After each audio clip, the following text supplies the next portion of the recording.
Hi dear students, in this video we'll do word meaning and question answer of this chapter 4, The Treasure Within of class 8. So we shall start with word meaning, students. First word is conversation, talk, बातचीत, shiver, fear, डर से कांपना, that is called shiver. So when you say lie, then you shiver in front of your parents. Nightmare, bad dream, बुरा सपना, disappeared, vanished, गायब हुए, vanished, vanished, bring up, raise somebody, लालन पालन करना, लालन पालन करना. So for example, our parents bring up us with love and care. हमारे माता पिता हमारा पालन पोषण प्यार से करते हैं. Prank, trick played as a joke, शरारत, ऐसी कोई शरारत जिससे किसी को नुकसान हो, किसी को चोट पहुँचे तो हम उसे प्रैंक कहेंगे. केनिंग, पनिशमेंट, सज़ा देना. जैसे टीचर्स होते हैं, पहले ज़माने में जो टीचर्स थे वो बच्चों को केन से मारते थे. केन का मतलब एक तरीके से हम डंडा कह सकते हैं, स्टिक कह सकते हैं. पनिशमेंट देने के लिए केन का यूज़ होता था, केनिंग. स्ट्रैटेजीज़, प्लानिंग्स, रणनीतियाँ. जैसे हमें स्ट्रैटेजी बनानी चाहिए कि हमारा टाइम टेबल कैसा हो, हमें कब कौन सा पढ़ाई करना है, पूरा दिन की स्ट्रैटेजी आपको बनानी चाहिए. पढ़ने का टाइम टेबल होना चाहिए, खेलने का होना चाहिए, खाने का होना चाहिए. That is called strategies, plannings. Influence, effect, प्रभावित किया. इन्फ्लुएंस, इफ़ेक्ट्स, प्रभावित किया. For example, nowadays corona is influencing everybody's life. Even in addition to corona, natural calamities are also influencing we all. So influence का मतलब होता है प्रभावित करना. Cake walk, easy work, so आसान कार्य. So getting good marks is not cake walk for everybody, या getting knowledge is not cake walk unless you are laborious. अगर आप मेहनती नहीं होते तो आपको ज्ञान अर्जित करना केक वॉक नहीं है, आसान कार्य नहीं है. कोप, हैंडल, सामना करना. सो कोप का मतलब होता है सामना करना, हैंडल करना. Street smart, one who do things by choice. मनमौजी, स्ट्रीट स्मार्ट का मतलब होता है मनमौजी, the person who do things by choice. So almost all children are street smart, they are मनमौजी, मर्जी से कार्य करते हैं. बट आप लोग नहीं है ना. आप लोगों का टाइम टेबल होना चाहिए और प्यार से आपको स्टडी करना चाहिए. नेक्स्ट है स्टूडेंट, डिफाइड, ब्रोक, अवज्ञा. सो डिफाइड का हम ब्रोक लॉ भी कर सकते हैं, प्रोटेस्ट भी कर सकते हैं, अवज्ञा भी कर सकते हैं. जब हम खुलेआम किसी चीज़ को नहीं मानते तो हम डिफाई वर्ड यूज़ करते हैं, DEFY, defy. Interpretation, interpretation, an explanation of something, व्याख्या करना, किसी चीज़ को एक्सप्लेन करना, किसी चीज़ को डिस्क्राइब करना. EXPLANATION, explanation. Spontaneously, spontaneously, SPONTANEOUSLY, voluntarily. अनायास, एकदम से जो प्रतिक्रिया होती है किसी काम की, that is called spontaneous reaction, अनायास. इंस्टिंक्टिवली, इंस्टिंक्टिवली, नेचुरली, सहज रूप से. सो जैसे नेचुरली अगर हमसे कोई सवाल कर रहा है तो हम उसका जवाब नेचुरली दे लेते हैं.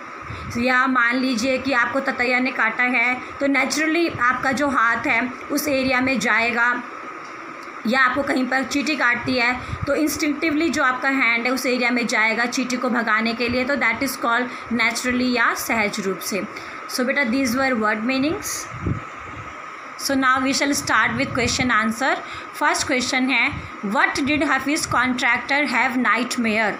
हफीज़ कॉन्ट्रैक्टर को किस चीज़ के बुरे सपने आते थे. He had nightmares of appearing in maths exam. उसको मैथ्स सब्जेक्ट के मैथ्स का एग्ज़ाम दे रहा है, इस प्रकार के बुरा सपना उसको आता था. इट मीन्स उसको मैथ्स एक भूत के जैसा लगता था, उसको मैथ्स से बहुत डर लगता था. What did principal say to him which influence him deeply?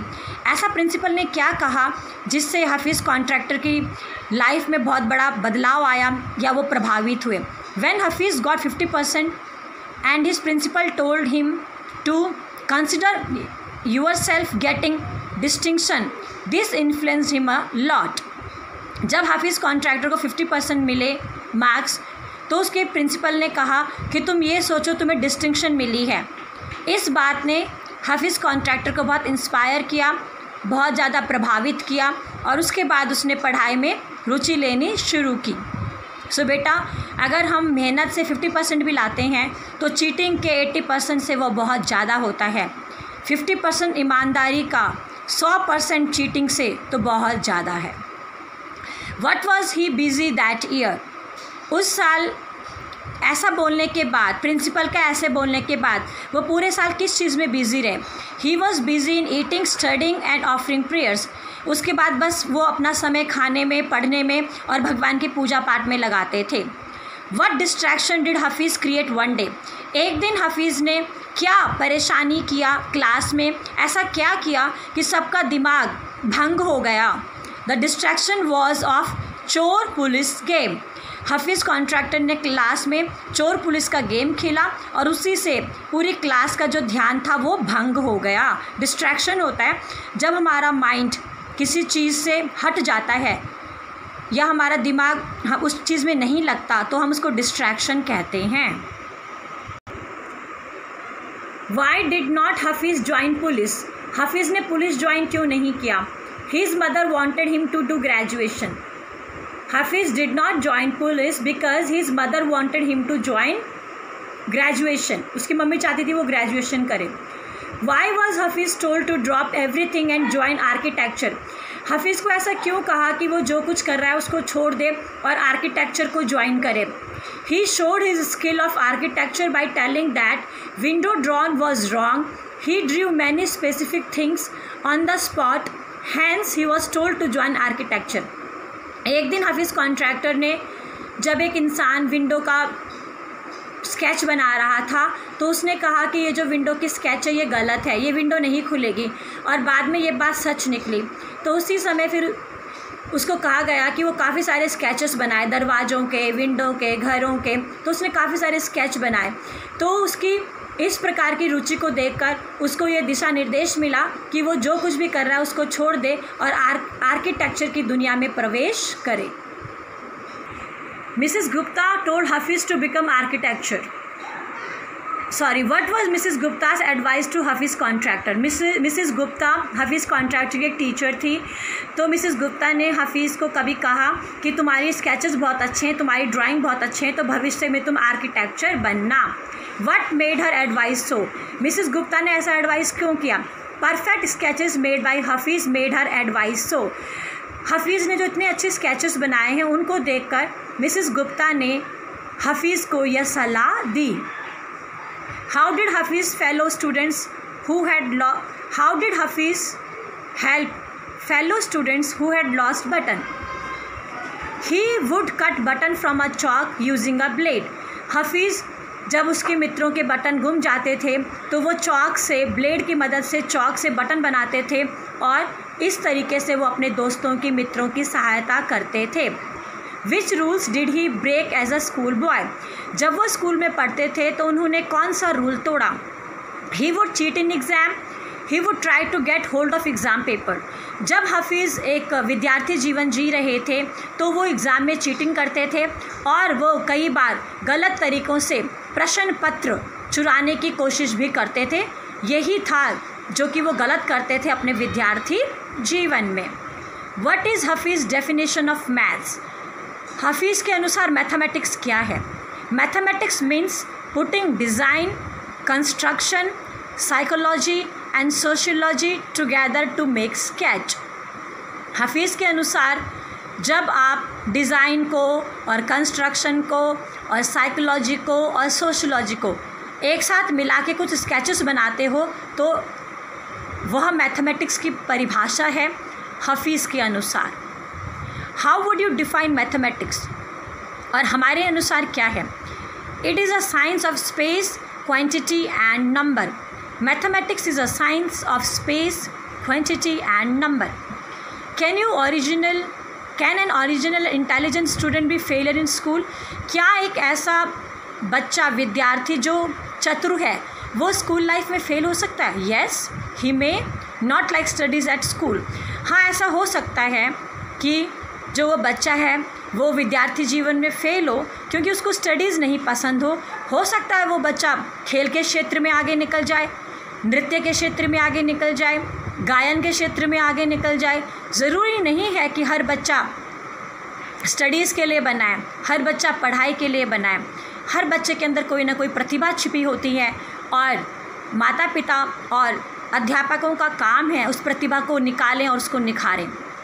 Should we call them failure? और अगर विद्यार्थी पढ़ाई नहीं कर पाते और वो असफल होते हैं तो क्या हम उन्हें असफल कहें? No, they can prove their worth in any other field. नहीं, हमें ऐसे विद्यार्थियों को असफल नहीं कहना चाहिए क्योंकि ये जो विद्यार्थी हैं ये अपनी क्षमता को किसी भी क्षेत्र में दिखा सकते हैं और किसी भी क्षेत्र में ये आसमान की बुलंदियों को छू सकते हैं। No, they can prove their worth in any other field. What should school do to draw out best in unusual learner? बेटा अनयूजुअल लर्नर वो होता है जिसको आसानी से याद ना हो, जो याद करे और जल्दी से भूल जाए या जिसका पढ़ाई में मन ना लगे, उसको हम अनयूजुअल लर्नर कहते हैं। अगर ऐसा है तो चिंता का विषय नहीं है बेटा, क्योंकि ज़रूरी नहीं है कि आप पढ़ाई के लिए बने हैं। तो ऐसे विद्यार्थियों के साथ school should try to develop hidden talents. ऐसे विद्यार्थियों का विद्यालय को, माता पिता को और शिक्षकों को ऐसे विद्यार्थियों के अंदर जो प्रतिभा छुपी है उसे ढूंढना चाहिए और उसका विकास करना चाहिए। Who are unusual learners? Unusual learners बेटा वो होते हैं जो लाइफ में प्रैक्टिकल होते हैं, वो थ्योरी पे यकीन नहीं करते, वो प्रैक्टिकल लाइफ पे यकीन करते हैं। सो आई होप बेटा word meanings and question answers आप लोगों को समझ में आए होंगे। Thank you, stay safe, stay happy.